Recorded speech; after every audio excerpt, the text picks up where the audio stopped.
Hey, what's going on the YouTube's SEO0320 representing JVS. I'm back here again for another review for Westworld Season 2, Episode 5. Akane no MAI. I believe that was it. We got introduced to the Shogun World. We find out that it's very much so a direct connection to Westworld and so many different semblances. It was really interesting. I think that everything about the Shogun arc worked better than the arc with Dolores and Teddy. Now, certain revelations with Dolores and Teddy I thought were very intriguing. I thought that they were definitely essential to the central narrative, specifically for Teddy, because I knew there was a ramification for him sitting there letting the old boy go.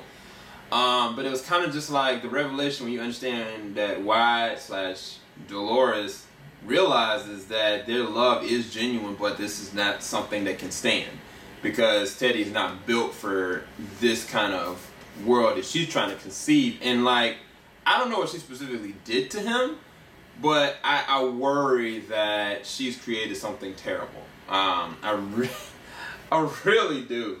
The problem that I had about the whole arc for Dolores and Teddy, it just kind of, it kept flip-flopping. And like, I think that some of these arcs are so heavy and so meaty that they deserve their own episode specifically. That's why I like last episode so much, because yeah, it played on the fact that the narrative for the Man in Black, but it also kept centralized to his narrative as a character. Whereas this one, it was like, no, it wasn't Bernard, it wasn't the Man in Black, but it did go on MAI's and Dolores' arc. And I thought that MAI's arc felt like it was a little bit more organic, felt more new, more vibrant, a lot more exploration for characterization that could go with it, especially when you got these comparisons to these specific classes of people based on these two different worlds. I thought that was just really intriguing. I loved every moment of it.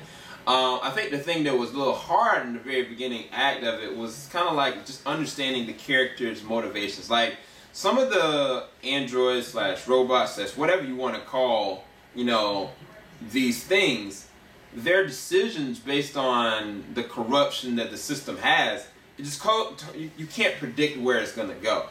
You know that MAI has this apparent ability that's beyond anything that they could really even do.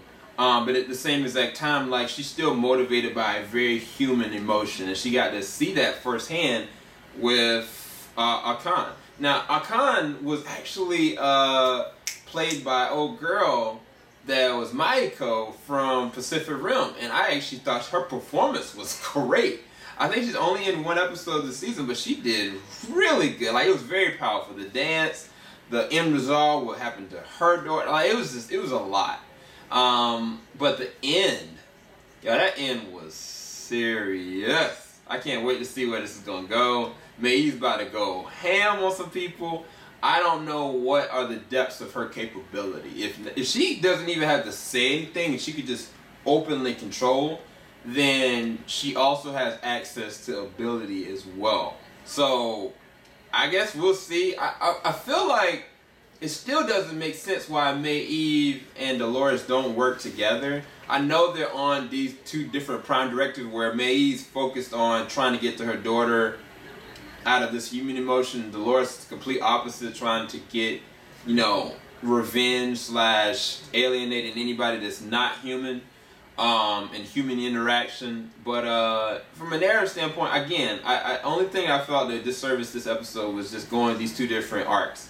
But everything with the Shogun I thought worked, and then some of the things with Dolores and Teddy was definitely interesting. But hopefully y'all enjoyed this review. The reaction will be coming out a little bit later on, sometime tonight. I'll try to push for it. Right now I'm not feeling all that well. But anyway, keep it locked. JVS, we ain't gonna stop. Peace, guys.